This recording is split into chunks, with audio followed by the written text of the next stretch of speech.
तो चलिए अब प्रश्न संख्या 2 की तरफ 3 की तरफ बढ़ते हैं। प्रश्न संख्या 3 जो है वो कहता है, एक पिता और उसके पुत्र की आयु का योग 56 वर्ष है।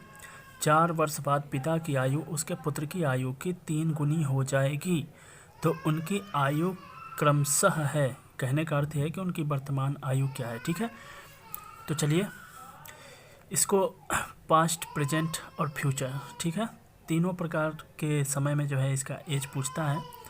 और तीनों प्रकार के क्वेश्चंस को आप इस एक विधि से सॉल्व कैसे कर सकते हैं वो मैं आपको जैसे जैसे प्रश्न आते जाएंगे वैसे वैसे मैं आपको बताता जाऊंगा। तो चलिए इस प्रश्न को सॉल्व करते हैं। तो वर्तमान आयु कितनी है? वर्तमान आयु, तो वर्तमान आयु का जो उनका योग है किसका किसका, फादर और सन का। ठीक है, एक फादर हो गया और एक सन हो गया। ठीक है, दोनों के वर्तमान आयु का जो योग है वो है कितना, 56 वर्ष। 56 वर्ष है। चलिए आगे पूछ रहा है, 4 वर्ष बाद पिता की आयु पुत्र की आयु की 3 गुनी हो जाएगी। ठीक है, 4 वर्ष बाद, 4 वर्ष बाद यानी कि इधर। ठीक है, इस चीज़ को याद रखिएगा, ये समझिएगा, ये जो है ये पास्ट का हो गया, पास्ट का मतलब पहले का, और ये जो हो गया ये फ्यूचर का हो गया। फ्यूचर का कहने का मतलब क्या है कि 4 वर्ष बाद इतना होगा। ठीक है, और ये इतना था। ठीक है, ये बहुत ही इम्पोर्टेंट पॉइंट है इसका।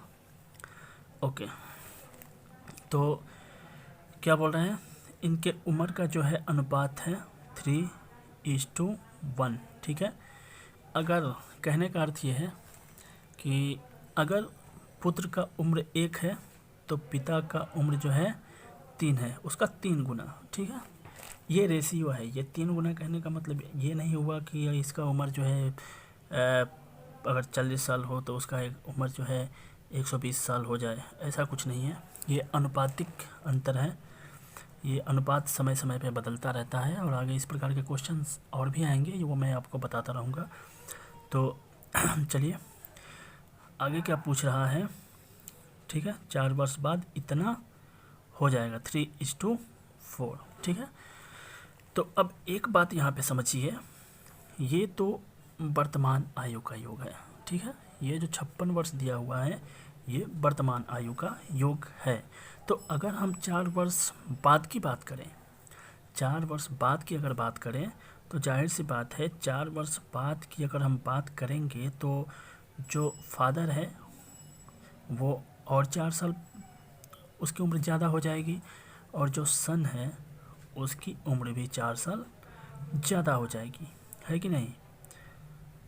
अगर मान लीजिए कि पिता अभी 20 साल का है, सपोज दैट मान लीजिए, तो 4 साल बाद की अगर मैं बात करूँगा, ठीक है, तो वो तो 24 साल का हो जाएगा। उसी तरह 4 साल इसमें भी बढ़ेंगे। इस बात का विशेष ध्यान रखिएगा। ठीक है, और वही बात अगर मैं पीछे की तरफ जाऊँगा, मतलब जब ये पूछेगा 4 साल पहले इतना था, तो 4 साल माइनस हो जाएगा। ठीक है, 4 साल इसका भी, पुत्र का भी, और 4 साल जो है वो फादर का भी। ठीक है, सन का और फादर का, दोनों की उम्र में से 4-4 साल, यानी कि टोटल 8 साल माइनस होंगे अगर वैसा सिचुएशन हुआ। तो यहाँ पे सिचुएशन ये है कि पूछ रहा है कि 4 साल बाद इनकी उम्र का अनुपात ये हो जाएगा 3:1। ठीक है, और वर्तमान में इनके उम्र का योग है 56। तो 56 वर्तमान में योग है, तो 4 साल बाद इनके उम्र का योग क्या होगा वो देखिए ज़रा। तो 4 साल ये, 4 साल ये, 8 साल। ठीक है, तो 56 और 8 कितना होता है, 64 साल। ठीक है, 64 साल जो ये है, 64 साल ये क्या है, ये दोनों के उम्र का अनुपातिक योग है। समझ रहे हैं बात को? ठीक है, अब इसको हम 3:1 में डिवाइड कर देंगे। ठीक है, 3:1 के रेशियो में इसको डिवाइड कर देंगे, तो ये कुछ ऐसा हो जाएगा।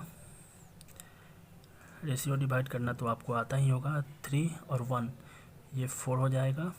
तो कितना हो जाएगा ये 16।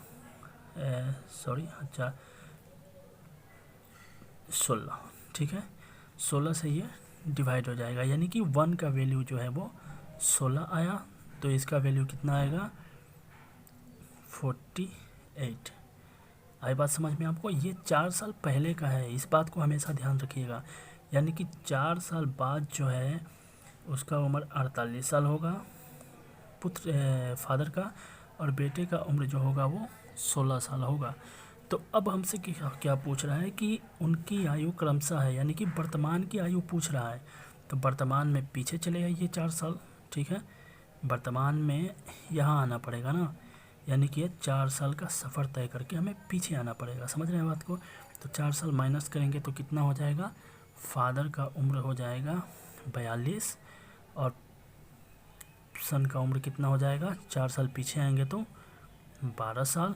और उसी तरह अगर ये पूछ दे भाई तबे, यहाँ तो इस प्रश्न का उत्तर हमारा आ गया कि जो है 12 साल का पुत्र है और 42 साल का जो है उसके पिताजी हैं, ठीक है।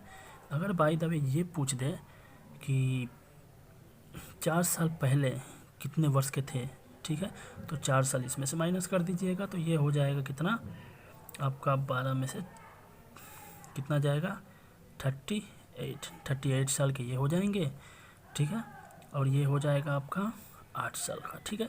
यानी कि यहाँ से जो है ना आप तीनों आंसर प्राप्त कर सकते हैं। ये आई बात समझ में? और बाय द वे कभी कभी क्वेश्चन ये भी पूछ देता है कि उनका 4 साल बाद उनका अनुपातिक उनके उम्रों का अनुपात क्या होगा। उस चीज़ को भी आप इस मेथड से आसानी से जो है फाइंड कर सकते हैं। थोड़ा ये अभी आपको देखने में पेचीदा लग रहा होगा, लेकिन इसे एक एक करके देखिए, आपको अच्छा लगेगा। 2-3 बार वीडियो को प्ले कीजिए। तो चलिए अगले क्वेश्चन की तरफ बढ़ते हैं।